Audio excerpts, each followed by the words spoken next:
All right, so now we're recording. Ah, yeah, I can see it on my screen. Oh, good. Hi, everybody. My name is Gail Bagley, and I'm the board president of SAGE Senior Co-Housing Advocates. And our aim is to make co-housing an option for seniors in every community. We have members in all over the United States and Canada. A lot of people don't know about senior co-housing. So there's many people familiar with the concept of co-housing, but very few really understand the features and the benefits of living in senior co-housing. So we're often asked that question, why would I want to live in senior co-housing? So today our guest is Casey Travis at Wolf Creek in beautiful Northern California, and she graciously agreed to share her experience of living in senior co-housing. So welcome, Casey. Hello. Well, we talked on the phone a few days ago. We got to know each other a little bit, and I just thought your experience and the stories that you told me about living in your community, Wolf Creek, was really something that I think people can relate to, instead of me just pulling bullet points out of a book and saying why people might want to live in senior co-housing. So let's talk more about your experience. Remind me again, where did you live before you moved to Wolf Creek? Okay, I've lived my whole life all over the country, but after I graduated from college, I moved to the San Francisco Bay Area, and I lived there for 50 some years. And I got married and was in the Bay Area, and then I got a late life divorce, and I had to find a new place to live, and it wasn't going to be in the Bay Area because I couldn't afford it because I'm an artist. So I had known a lot about co-housing before I got divorced, and I thought, well, co-housing is probably a good option for me. And then I found out about the senior co-housing in Grass Valley. Grass Valley is a place that I've always felt really attracted to. It's a wonderful cultural place. In fact, there's more cultural activities going on in this town than even when I was in the Bay Area, and it's a lot cheaper to participate in music, the arts, theater. It's all around here. And I thought, whoa, Grass Valley, a co-housing. So I went up to visit on a number of occasions, and I stayed overnight, for like 4 or 5 days, went to common meals, got to know everybody here, and just decided this is where I need to live. Oh, it was perfect. You really, they lucked out and you lucked out. What a great fit. Well, so before you knew about co-housing, where did you think that you might end up in your senior years? Well, I thought I'd actually end up in the last house we lived in. We had a really large house at one point, Yes. a very large house. And then we downsized when our daughter went to college, and we moved to a town that was a lot smaller than the one we had lived in before. And I really thought that I would just, stay in that house with my husband until I was 6 feet under. But I think a lot of people worry that downsizing to a smaller situation, like I'm in a little over 1,000 square feet here, that it's so difficult, but it's not at all, because you find out you didn't really need all that stuff. And ours is a green building, so we're very conscious of what our impact is on the environment. And that was another reason I liked it, because it was environmentally friendly. Yeah, so it matched with your values. Exactly. I heard you say that you learned about co-housing, but I would love to know, I think we would all like to know, how did you learn about co-housing and then the senior co-housing community of Wolf Creek? Okay, well, I knew about co-housing because there's quite a bit of it especially in the East Bay.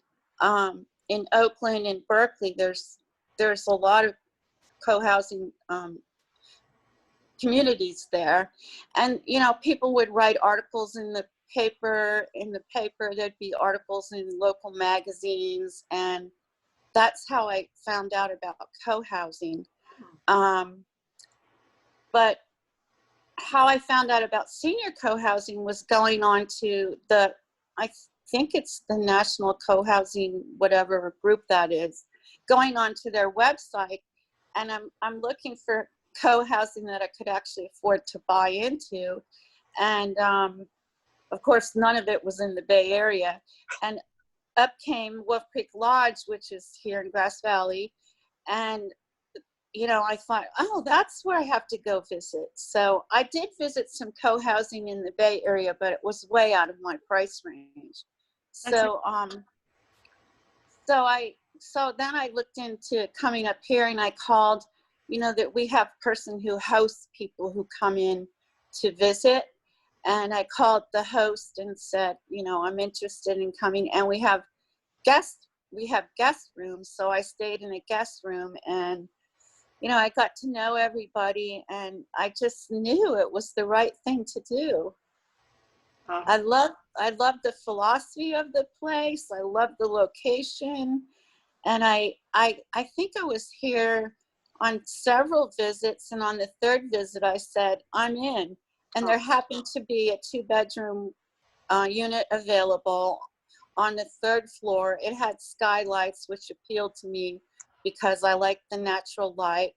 And I just said, I'm in, and I bought it. That's amazing. You know, you did a lot of homework on that, and you took a risk moving to a new location, but you did all your homework on affordability. Was the culture compatible with you? The people compatible with you? You stayed there, you made several visits. That was really smart. And, you know, I think it's also very interesting that you have, you were exposed to a number of articles about co-housing. And I don't think a lot of people in various areas of the country are. For example, I'm in Central Florida, and a lot of people here don't know about it. So I'm hoping that, you know, talking to you, that will be helpful to people to learn more about it. So you did your homework, you had a feeling and knowledge and experience that it would be compatible with you. How did you envision day-to-day life? How did you, before you moved in, what were your expectations of living at Wolf Creek? Well, it's kind of interesting because my expectations were actually met when I moved in. I mean, I was in a wreck when I moved in. I was suffering from, you know, I'd been in a marriage for 42 years and found myself being asked for a divorce. So I was really a wreck when I came in. And the really wonderful thing is that there was other people here who had been through the same experience, and they sort of like took me under their wing, and they didn't care if I cried at dinner sometimes. I mean, it was just really, it was really welcoming, and people really understood what I was going through, and they supported me. So, wow, you found some compatible souls, people that had your experience or similar experience, and you felt accepted for the place. I really felt accepted right from the start. Of course, I'm a very outgoing person, so I think, you know, I'm the head of our social team here. I just, but I was astounded at how people accepted me coming in as rather a broken human being. And of course, I've recovered now, but I have the people here to thank for my recovery. Oh, that's so interesting. Oh, that's very humbling. That's beautiful. I know Wolf Creek has a lot of things to do in that area around Wolf Creek in Grass Valley, but what specific activities do you enjoy that will be this is going to sound funny, but I mean appropriate for seniors? Versus if you lived in a multi-generational co-housing community, there would be a lot of activities for children. So right. when you're creating and managing a senior co-housing community, you have the wonderful opportunity to focus on activities that are fun, enriching, safe, whatever the words are, for seniors. What are the activities that you have there that you enjoy? Okay, we have we have teams that take care of various tasks that have to happen here. Like I said, I'm on the social team. We have a film team, and well, before COVID, on Monday nights, we have a big screen TV, and on Monday nights are featured science and medical documentaries and lectures. On Wednesday nights, we watch documentaries, and on Friday nights, we watch feature films. Oh. And I think I want to put a little piece in here to say, I think the reason senior co-housing is better for when you're older is that almost everybody here is retired, and everyone takes part all day and all night in all the activities we have. So, and we have a lot of tasks that need to be done. We enjoy common meals about 4 times a week, which is where a team gets together, they buy the food, they cook the meal, and then everyone signs up who wants to come and eat the meal. And I think our common meals are like the heart of our gatherings, because we have them so often. On Friday nights, we have an appetizer social before the movie. We also bring in people. We have a yoga teacher, we have a qigong teacher, and I teach art and crafts. And we have a book club. I'm trying to remember everything. There's so much to do. I can't do it all. But of course, it all changed with COVID. But we're even dealing with that, I think, in a really sensible, reasonable way. You have each other to support each other. I want to get back to what you said about having, when you're around seniors, retirees, they're available. They're not coming home from work and disappearing. Yeah. They're there all day long. So you have more chance to interact and have, Exactly. that's wonderful. And you said that you had the different instructors. I think you said yoga and qigong, for example. Are these people that are in your community that are teaching, or are they coming from? No, we have people come from the outside and teach. So, whoever wants to do these things, just you sign up, you pay a fee, and you take the class. But the great thing is that the classes are held in our common room, so you don't have to drive anywhere. We have people who can't drive anymore, so they can just go downstairs and have this wonderful class. And the other thing that's really wonderful about the way the location was chosen for this senior co-housing is that if you go to our second level, which you can get to by elevator, you're on the ground floor. You can walk over a small bridge area and walk to post office, grocery store, pharmacy, anything that you need. You don't need to necessarily even have a car here if you don't drive. Oh, that's wonderful. You're reminding me that, I think a lot of people, as Charles Durrett has said, when they think about aging, becoming a senior, or how to live as a senior, have their head in the sand and they're in denial. And what you're talking about with the level of activities, I know that there's a beautiful creek there, and I know that a lot of people at Wolf Creek, I've been watching your activities on your newsletter and on your website, are very physically active, and they go out and do hikes and bike rides. But what you're pointing out so accurately and wisely is that if you come in as a young senior, let's just say that you're still working, maybe you're 50 something and you're still, which is a very smart decision to do that, because you have years of building those relationships. But then when you do get to not if, you do get to the stage where you might need a little help and you're not as active as you used to be, then there's still activities for you that don't require you to drive or go into a dangerous, have to go out of the community. You can do and still stay very active there. So that's amazing, Casey. That's very valuable. It's extremely valuable. Yeah.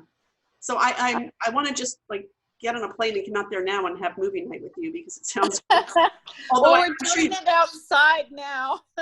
Oh, that's good. So you didn't cut it out. You just changed it to outdoors. Yeah, we just turned our big screen around and now we project it outside and people can sit 6 feet apart with their masks on and we can all enjoy movies together. Oh, that's so resourceful. You know, yeah, and we've had a few meals outside, but we bring our own food, our own plates and utensils, because we can't have everyone piling up to clean things in the kitchen. Yeah. But you know, we sit 6 feet apart and we play music, and we have a ukulele group here at the lodge, and they entertain us often. It's just really fun, and I want to emphasize the fact that the fact that people are home all the time means that they're around all the time. And even like going down to the mailbox, you know, I had to get used to the fact that I would be waylaid everywhere I went when I went walking around here, because you stop and you talk to the other members of your community. So just getting the mail can take an hour. and I think that some people that watch this are familiar enough with co-housing to know that the community is designed for interaction. It's designed with the park in the periphery. It's designed so that most people, when they're coming from their car or from outside the community, will walk through or right by the common house, and will not just be going in. Like in single family homes in most of the country, in this culture that we've created in this country, we have homes that are designed so that it's a garage door with a house behind it. And people will come home from whatever, work, shopping, open the garage door, go in, and then they disappear. But co-housing is designed, just like you said, for that interaction. And then I think you can also testify to the fact that if you're not feeling particularly social one day, you have all the opportunity that you want to have your privacy. Yeah, it's a great, you know, there was a documentary made called The Best of Both Worlds, because that's what it is. It's the best of both worlds. You have your privacy, and it's quiet here too. It's not like there's a lot of traffic around. It's very calming. It's a very calming sort of environment. But you can stay inside all day and all night and, you know, whatever you want to do. But as soon as you walk out the door, you have community right there with you. It's amazing. So yes, note to everybody, there's a wonderful new documentary that Charles Durrett, I guess, co-directed, and it features Wolf Creek. Is that right? Wolf Creek is one of the places. I was interviewed for that show, and Nevada City Cohousing is involved. And then in this show, Chuck talked about a new development that he's working on that's also here in Northern California. Good, good. I think over in Lake Tahoe, there's going to be a new community too, right? Yes. They're popping up all over the place now. That's wonderful. So everybody, watch out for, go find The Best of Both Worlds, the DVD, because you'll learn a lot. And Casey's in it. Here's something that I think a lot of people are waiting to hear you describe. What is it like to live with seniors? Oh, well, it's delightful. But I guess I'm an artist, so I've always gotten on well with people of all ages, like young people.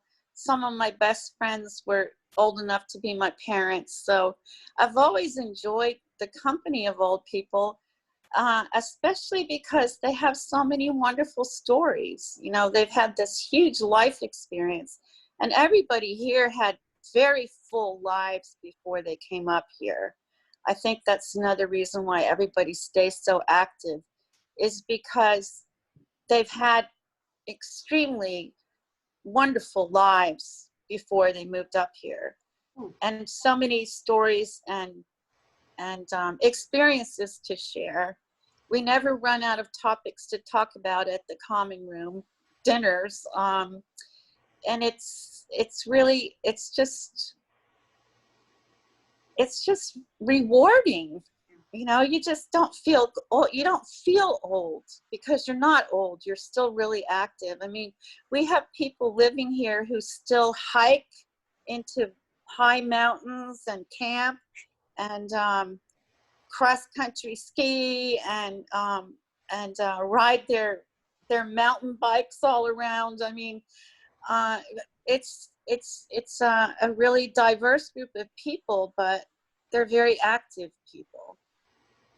You know, I've heard that some people like the concept of senior co-housing because they know that they're going to be with people that are not necessarily like-minded, but are of similar age that they can share generational experiences. Like, for example, we were both around during the Vietnam War. And if we were having a glass of wine or something together, you and I might talk about what we did then and how it shaped our lives as baby boomers. Yeah. Although the age range here is like from 50 to early 90s. Wow. So there's actually two generations. Mm-hmm. We're having a lot of young. Recently, the new members have all been quite a bit younger, but that changed everything too because the dynamic gets sort of, it's organic, you know. When the younger people come in, then they have ideas and they want to participate. So things change all the time. And I think this is wonderful because this is life. Yeah. Yes. And it's the community belongs to the people. Everybody's an owner of their own individual unit. So it's not like there's a developer or a development company dictating the culture. You're doing it and everybody gets an equal voice. That's wonderful. And we also have traditions that have gone on for years. Like I moved in, it'll be 4 years in May, and the actual building was built much, years before that. I think we're coming on our 9th anniversary, I think. Anyway, so these traditions formed and they stay. And some of them are just like great fun. And now new traditions are starting because of the younger people coming in. And I think that's just, it's like you live in a tribe. I love it. I love that. What is an example, because I don't know, what is an example of one of the older traditions that you're still doing? Well, we have a Bobby Burns party every time it's Bobby Burns' birthday. We have a couple of people here from Scotland, and we have a few people like myself who have Scottish heritage. So on Bobby Burns' birthday, we have haggis and we drink scotch, and we have this whole party and we dance, and it got started before I came, but it's one event that nobody ever wants to miss. I've never heard of a community doing that. Yeah, well, surprise. Everybody puts up their Scottish flags, and the people here who are from England, we have a few, they put up their British flags. Anyway. Oh, that's beautiful. Okay, now what is an example of one of the newer traditions that some of the younger seniors brought in? Well, I think that one of the things was that we got a solar oven to cook chicken in. In fact, I'm sorry. That's okay. We actually have several solar ovens now, and of course, when it's summer, we can use the solar oven. I think the younger people are a lot more involved in the environment, and everybody here is. For example, another thing that's happened is we are getting electric vehicle charging station units. 32 are being put in, and probably starting in the next month. We got this deal through PG&E where they paid for it, and all we do is pay a fee to charge our electric cars. anyway, I'm saying the electric cars because a lot of the younger people coming in have electric vehicles. Wow, that's so I have interesting. them How, too. you do?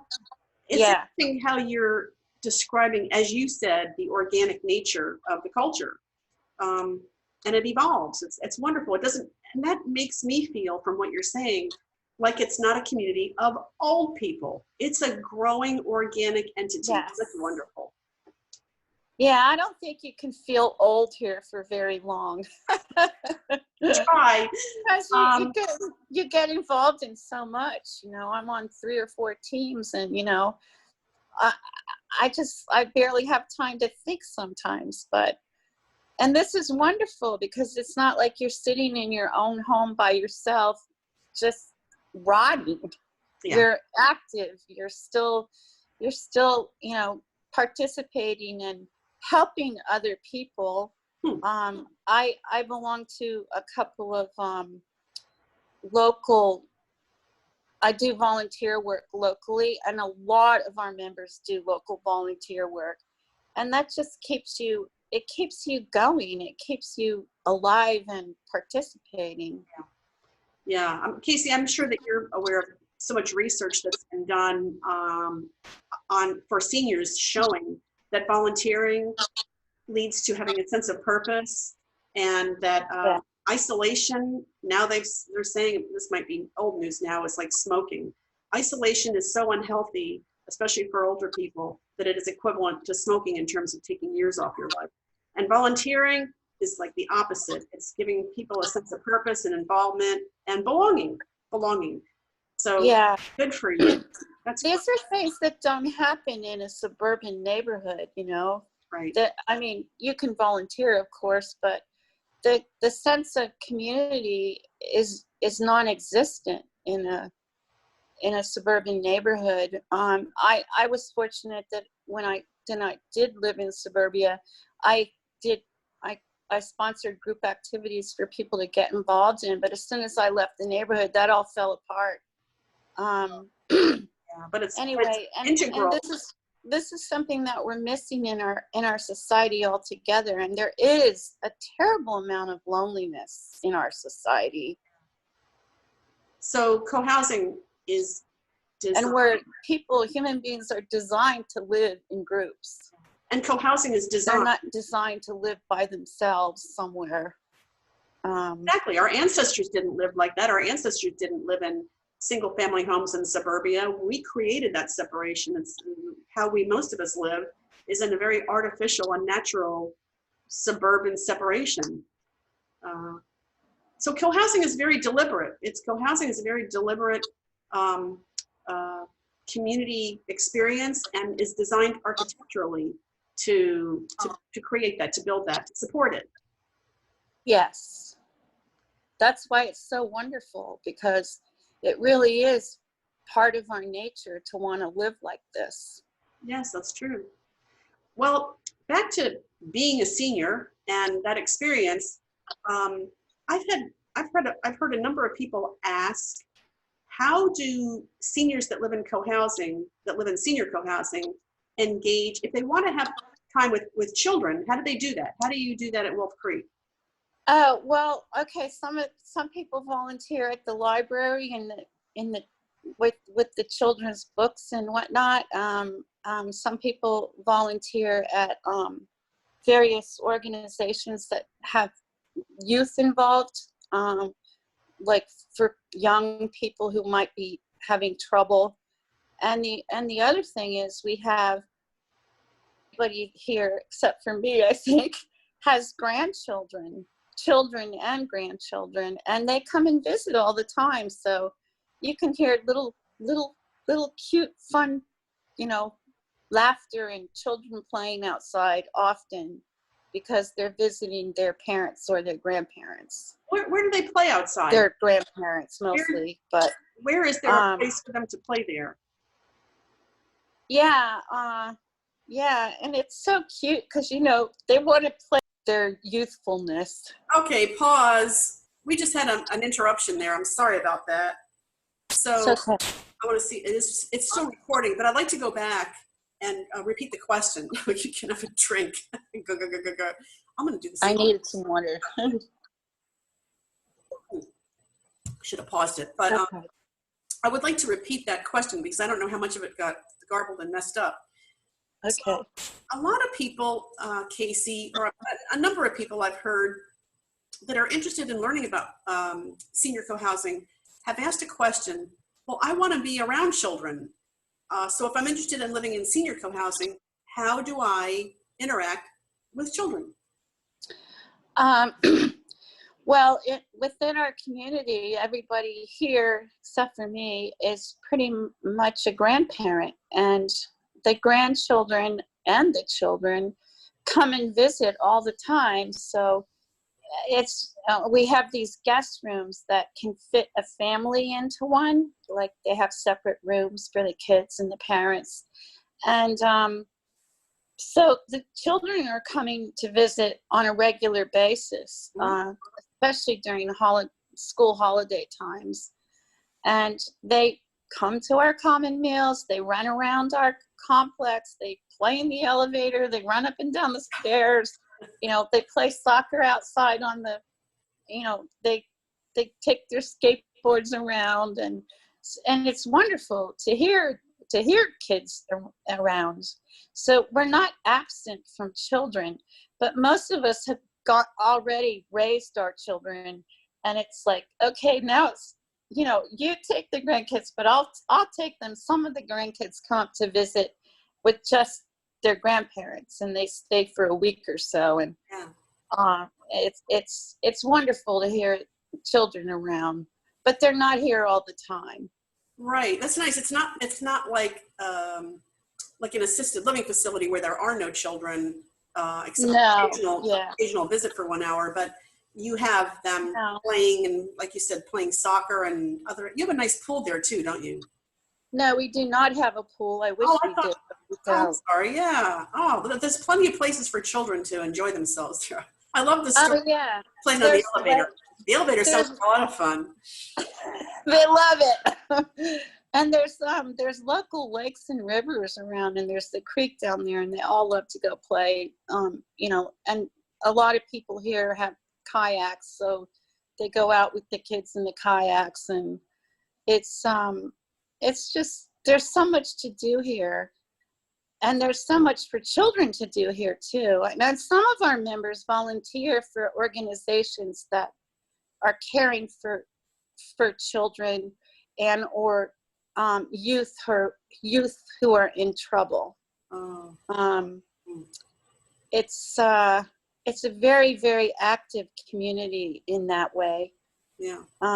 So you don't like totally never see kids. Yeah, it sounds like all of or most of your residents, as they wish, are very engaged in the community, in your neighborhood, in your Wolf Creek, in the greater community, and including with children, which is wonderful. Yes. We were talking earlier, Casey, about all the activities that you have there, and that that makes me question if senior co-housing is a healthier option for people than waiting until something happens. Like a lot of people, I understand, or you have to backtrack because you were offline there for a bit. Thank you. I don't know what's going on with the internet connection, but anyway, thank you. Casey, I've heard people that I've talked to about what do they think they're going to be doing in their senior years that are in what Chuck Durrett would call, they're in denial, and they don't want to talk about aging. And so I have this picture in my head of them having this very happy, in denial early senior years, and then when they get to be older, something happens, like a broken hip, and then it's all over and they don't have any choices anymore. And then it sort of goes downhill from there because they've lost control of their own destiny, of their own self-direction. So what is your opinion about how senior co-housing might be a healthier option for all? I'd like to, there's 2 points on this I'd like to make. One is that because we have the common meals and because you can walk to so much here, you can actually live here longer than you would be able to live in a private home, because you don't have to cook for yourself all the time. When you live here, you only have to cook once a month. Some of us do it more, but and when people get older, we have teams so that older person could be to the point where they supply the recipe and tell you how to cook it, but everybody else is doing most of the work. That happened. We had a woman here who was in her mid-90s, and when it got to be her turn to cook, she would just direct people in the kitchen. It was the cutest thing. Anyway, she stayed here till mid-90s before she went to assisted living. And this can be done. Some people, you can hire someone to come and take care of you, but you can actually stay here a lot longer than you would be able to stay if you were on your own. And the other point I wanted to make was, I can't remember. Well, then think about that. What it was.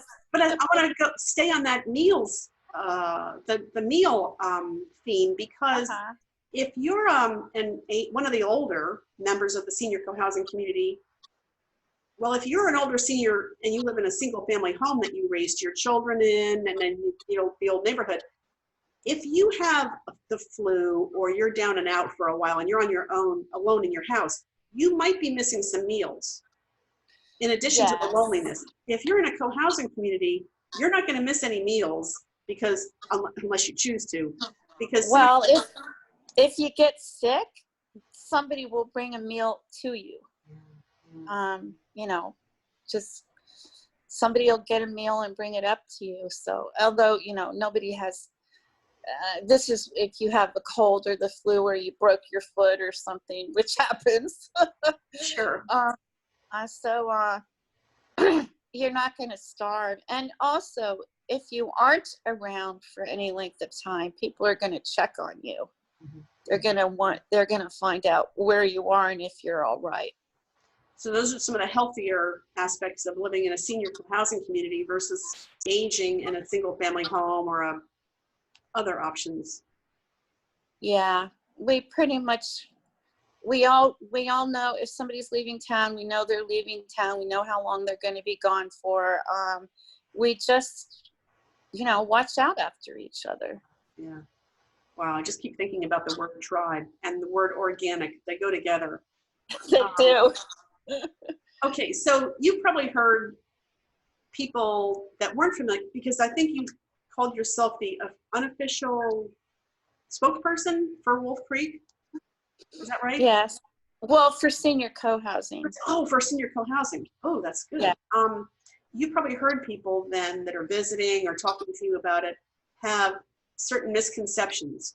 So what myths? Yes. Are there any myths that you'd like to bust right now?